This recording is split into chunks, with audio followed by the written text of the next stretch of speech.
Chapter 32. The Waking. When Franz returned to himself, he seemed still to be in a dream. He thought himself in a sepulchre, into which a ray of sunlight in pity scarcely penetrated.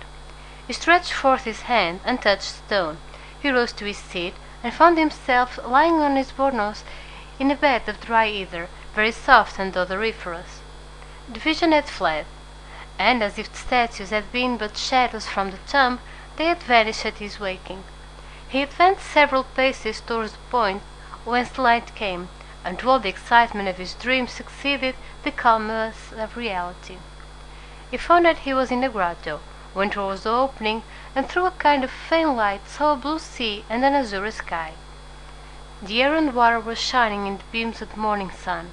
On the shore the sailors were sitting, chatting and laughing, and at 10 yards from them the boat was at anchor, undulating gracefully on the water. There for some time he enjoyed the fresh breeze which played on his brow, and listened to the dash of the waves on the beach that left against the rocks a lace of foam as white as silver. He was for some time without reflection or thought for the divine charm which is the things of nature, especially after a fantastic dream. Then, gradually, this view of the outer world, so calm, so pure, so grand, reminded him of the elusiveness of his vision, and once more awakened memory. He recalled his arrival on this island, his presentation to a smaller chief, a subterranean palace full of splendor, an excellent supper, and a spoonful of hashish. It seemed, however, even in the very face of open day, that at least a year had elapsed since all these things had passed, so deep was the impression made in his mind by the dream, and so strong a hold had it taken of his imagination. Thus, every now and then, he saw in fancy amid the sailors, seated on a rock or undulating in the vessel, one of the shadows which had shared his dream with looks and kisses. Otherwise, his head was perfectly clear, and his body refreshed. He was free from the slightest headache. On the contrary, he felt a certain degree of lightness, a faculty for absorbing the pure air and enjoying the bright sunshine more vividly than ever. He went gaily up to the sailors, who rose as soon as they perceived him, and the patron, accosting him, said, "The singer Simbad has left his compliments for your Excellency, and desires us to express the regret he feels at not being able to take his leave in person. But he trusts you will excuse him, as very important business calls him to Malaga." "So, then, Gaetano," said Franz, "this is, then, all reality. There exists a man who has received me in this island, entertained me right royally, and is departed while I was asleep?" "He exists as certainly as that you may see a small yacht with all her sails spread. And if you use your glass, you will, in all probability, recognize your host in the midst of his crew." So saying, Gaetano pointed in the direction in which a small vessel was making sail towards the southern port of Corsica. Franz adjusted his telescope and directed it towards the yacht. Gaetano was not mistaken. At the stern the mysterious stranger was standing up looking towards the shore, and holding a spyglass in his hand. He was attired as he had been on the previous evening, and waved his pocket handkerchief to his guest in token of adieu. Franz returned the salute by shaking his handkerchief as an exchange of signals. After a second, a slight cloud of smoke was seen at the stern of the vessel, which rose gratefully as it expanded in the air, and then Franz heard a slight report. "There, do you hear?" observed Gaetano. "He is bidding you adieu." The young man took his carbine and fired it in the air, but without any idea that the noise could be heard at the distance which separated the yacht from the shore. "What are your Excellency's orders?" inquired Gaetano. "In the first place, light me a torch." "Ah, yes, I understand," replied the patron. "To find the entrance to the enchanted apartment." "With much pleasure, your Excellency, if it would amuse you, and I'll get you the torch you ask for. But I too have had the idea you have, and 2 or 3 times the same fancy has come over me, but I've always given it up. Giovanni, light the torch," he added, "and give it to his Excellency." Giovanni obeyed. Franz took the lamp and entered the subterranean grotto, followed by Gaetano. He recognized the place where he had awakened by the bed of either that was there, but it was in vain that he carried his torch all round the exterior surface of the grotto. He saw nothing, unless that, by traces of smoke, others had before him attempted the same thing, and, like him, in vain. Yet he did not leave a foot of this granite wall, as impenetrable as futurity, without strict scrutiny. He did not see a fissure without introducing the blade of his hunting sword into it, or a projecting point on which he did not lean and press in the hopes it would give way. All was vain, and he lost 2 hours in these attempts, which were at last utterly useless. At the end of this time he gave up his search, and Gaetano smiled. When Franz appeared again on shore, the yacht only seemed like a small white speck on the horizon. He looked again through his glass, but even then he could only distinguish anything. Gaetano reminded him that he had come for the purpose of shooting goats, which he had utterly forgotten.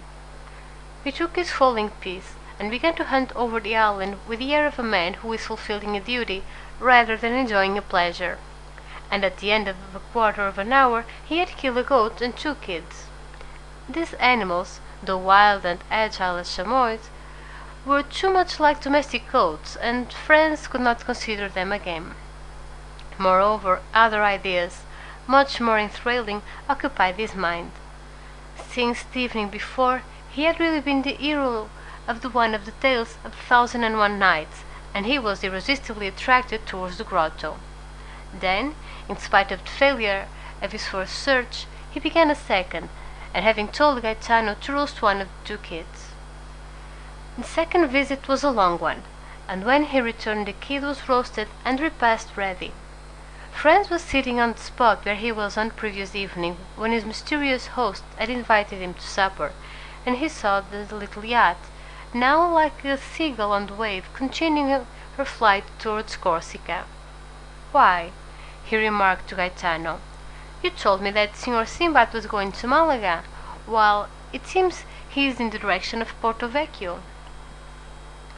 "Don't you remember," said the patron, "I told you that among the crew there were 2 Corsican brigands?" "True, and he is going to land them," added Franz. "Precisely so," replied Gaetano. "Ah, he is one who fears neither God nor Satan, they say, and would at any time run 50 leagues out of his course to do a poor devil a service."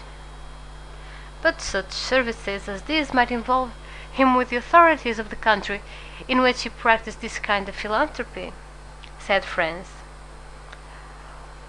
"And what cares he for that?" replied Gaetano with a laugh. "Or any authorities? He smiles at them. Let them try to pursue him.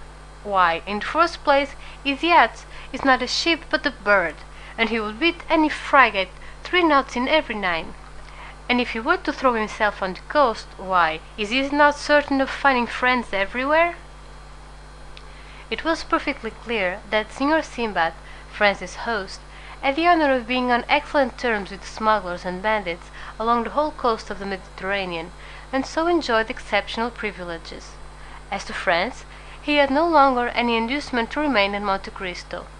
He had lost all hope of detecting the secret of the grotto. He consequently despatched his breakfast, and, his boat being ready, he hastened on board, and they were soon under way.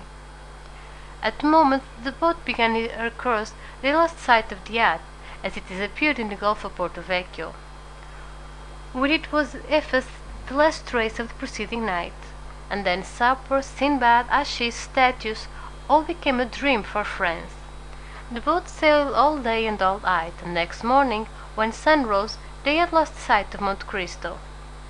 When Franz had once again set foot on shore, he forgot, for the moment at least, the events which had just passed, while he finished his affairs of pleasure at Florence, and then thought of nothing but how he should rejoin his companion, who was awaiting him at Rome. He set out, and on Saturday evening reached the Eternal City by the mail coach. An apartment, as we have said, had been retained beforehand, and thus he had but to go to Signor Pastrini's hotel. But this was not so easy a matter, for the streets were thronged with people, and Rome was already a prey to that low and feverish murmur which precedes all great events. And at Rome there are 4 great events in every year: the Carnival, Holy Week, Corpus Christi, and Feast of St. Peter. All the rest of the year the city is in that state of dull apathy between life and death, which renders it similar to a kind of station between this world and the next, a sublime spot, a resting place full of poetry and character, and at which France had already halted 5 or 6 times, and at each time found it more marvellous and striking.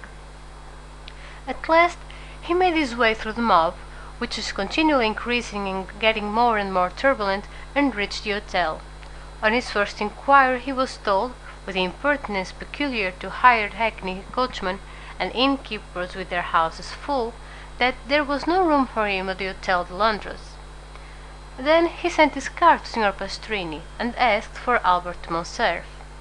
This plan succeeded, and Signor Pastrini himself ran to him, excusing himself for having made his Excellency wait, scolding the waiters, taking the candlestick from the porter, who was ready to pounce on the traveller, and was about to lead him to Albert, when Morcerf himself appeared.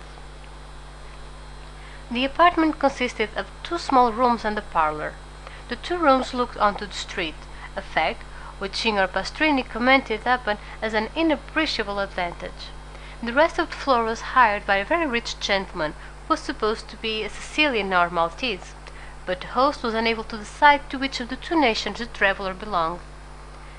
"Very good, Signor Pastrini," said Franz, "but we must have some supper instantly, and a carriage for tomorrow and following days." "As to supper," replied the landlord, "you shall be served immediately, but as for the carriage—" "What as to the carriage?" exclaimed Albert. "Come, come, Signor Pastrini, no joking. We must have a carriage." "Sir," replied the host, "we will do all in our power to procure you one. This is all I can say." "And when shall we know?" inquired Franz. "Tomorrow morning," answered the innkeeper. "Oh, the deuce! Then we shall pay the more, that's all. I see plainly enough. At rakes or errands one pays 25 lire for common days, and 30 or 35 lire a day more for Sundays and feast days. Add 5 lire a day more extras. That will make 40, and there's an end of it. I'm afraid if we offer them double, that we shall not procure a carriage." "Then they must put horses to mine. It is a little worse for the journey, but that's no matter." "There are no horses." Albert looked at Franz like a man who hears a reply he does not understand. "Do you understand that, my dear Franz? No horses?" he said. "But can't we have post horses?" "They have been all hired this fortnight, and there are none left but those absolutely requisite for posting." "What are we to say to this?" asked Franz. "I say that when a thing completely surpasses my comprehension, I am accustomed not to dwell on that thing, but to pass to another. Is supper ready, Signor Pastrini?" "Yes, your Excellency." "Well then, let us sup." "But the carriage and horses?" said Franz. "Be easy, my dear boy. They will come in due season. It is only a question of how much shall be charged for them." Morcerf then, with that delighted philosophy which believes that nothing is impossible to a full purse or well-lined pocket-book, supped, went to bed, slept soundly, and dreamed he was racing all over Rome at carnival time in a coach with 6 horses. End of chapter 32.